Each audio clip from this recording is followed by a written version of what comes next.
Allah'ın adı. Bax, canım ay Neymət bala. Öpürəm səni. 4 ildən sonra qayıtdın Eli Bala məktəbinə.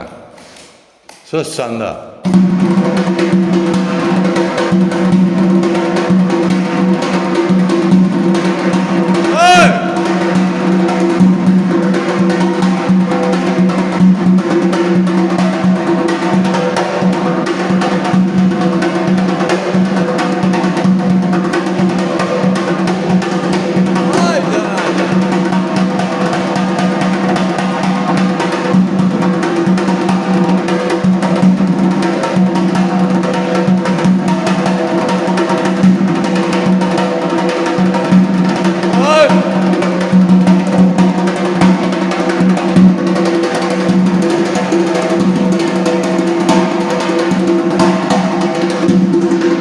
Eli Bala məktəbi gəndə.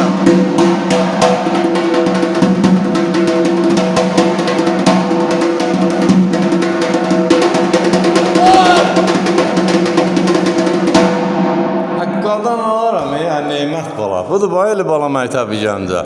4 ildən sonra qayıtdı gəldi yenə öz effekti, əlin səslənməsi hamısı yerindədir. Qadan alaram. Öpürəm, Allah var eləsin. Eldəniz müəllimi Yaşar Şirgəncə şəhəri iş yerimizdən yolçular Mədəniyyət Sarayının qapısı xalqın ballarının üzrə çıxdı. Biz hazırıq qəbul eləyək. Nəyi bilirsən? Mən paylaşaq. Sağ ol ha. Neymət bala görün bizə dəqiqə. Bir dənə şırtıqla başlayacaq. Ram taraba ram bada taraba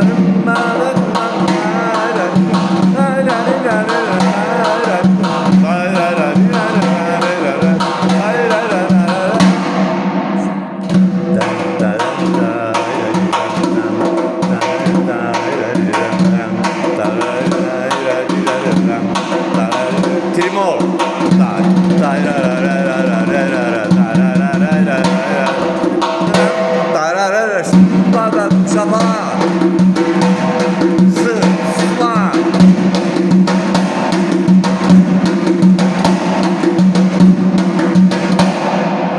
Qadan alaram. Sağ ol ay Neymət. Əla, gözəl.